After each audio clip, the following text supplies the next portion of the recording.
Very romance guy. He's prepared himself and believed a lot today and is coming with a lot of preparation.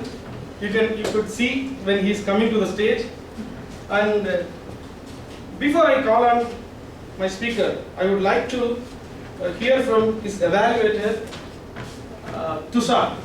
Can you please give his project? Thank you, Illa Raja. Good morning, everyone. So, and Krishna, right? Speaker is Aravind or Krishna? It's going to be Aravind. It's Aravind. Oh, okay. okay, sorry.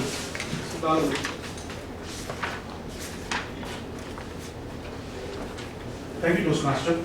The objectives for Aravind, he's going to do is CC4, how to say it.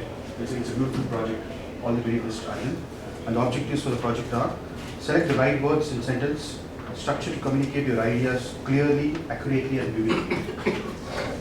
Use rhetorical devices to enhance and emphasize ideas. Eliminate jargon and unnecessary words. Use correct grammar. Time of please note, the time is 5 to 7 minutes.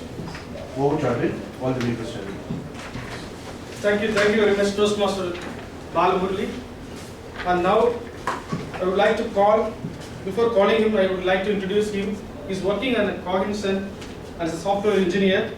And when I asked about the theme of the day, he said, whatever we conceive and believe, we can achieve. The strongest weapon which can defend us is the belief the mind can possess. Let us welcome, put a big hand to Toastmaster Aravind.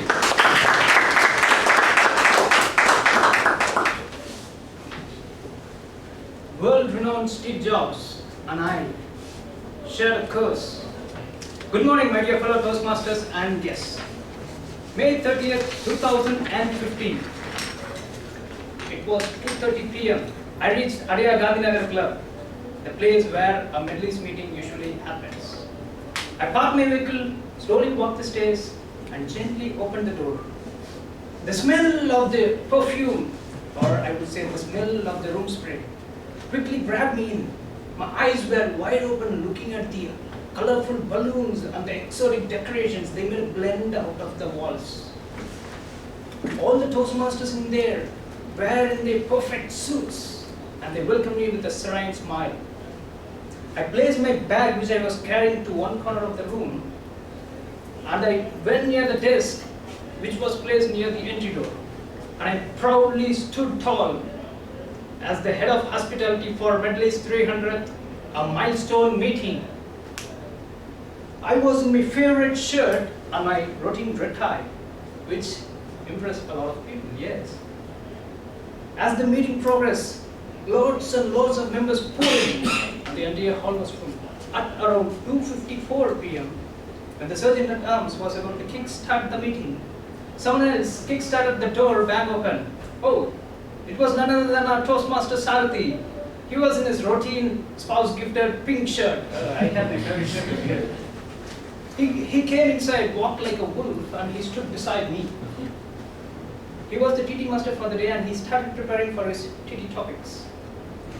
As the Sergeant at Arms kick-started the meeting, and as it progressed, the audience were laughing, they were clapping, they were enjoying the entire meeting.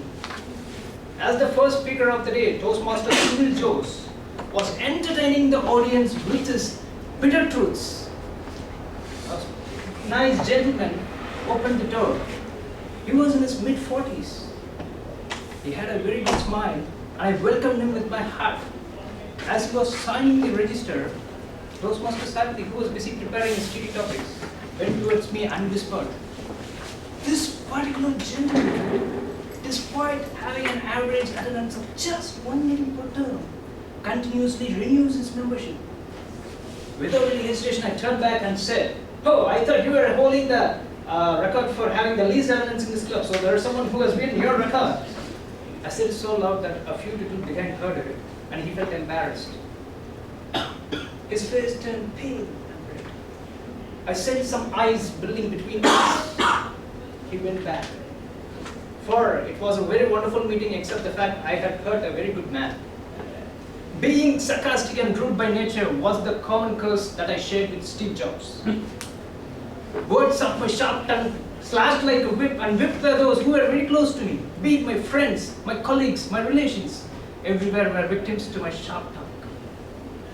And once I realized how an idiot I was, only when my close friend stood up and said, Aravind, you're going to change this bad habit of yours. If not, we are not going to be friends anymore. I was shocked. I was hurt, very hurt. I decided I have to change this. A wise man once said, when the student is ready, the master appears. I, as a student, I was ready. I was searching for a master. To my surprise, the first master appeared in front of me was my brother. He was a very good conversationalist. He was a marketing manager who speaks very well with people, be it arrogant people, be it soft-spoken people. He managed everyone just like that. I observed him just for one day. He taught me some art, how to converse with people. I imbibed all those qualities inside me. I practiced all the art day by day, and gradually I transformed myself into a courteous conversationalist from a cunning conversationalist. And as days go on, my thought struck in my head. Okay, if a single man can make my life remarkably better, what about the rest of the crowd in here? What about the people around me can teach me? And I started visualizing each and every one I see as an artist.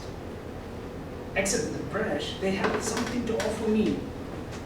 We are all artists. All the world has changed, and we are all merely artists. I learned the art of being patient from my father in dealing with my hypermom, especially in times of a very bad investment. I learned the art of handling finances from my mom, especially in times when my father had done a very bad investment. Not just people. My pet dog Blackie, who looks like a puffed up black cotton candy, taught me the art of diplomacy. How she doesn't derail her relationship with me, even if I had promised it the biscuit or the promotion and I never got it. That was something enormously thought.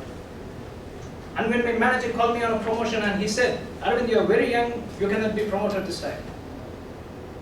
If it were the old Aravind, I would have said, screamed, and I would have retaliated, saying, no, why didn't you give me the promotion?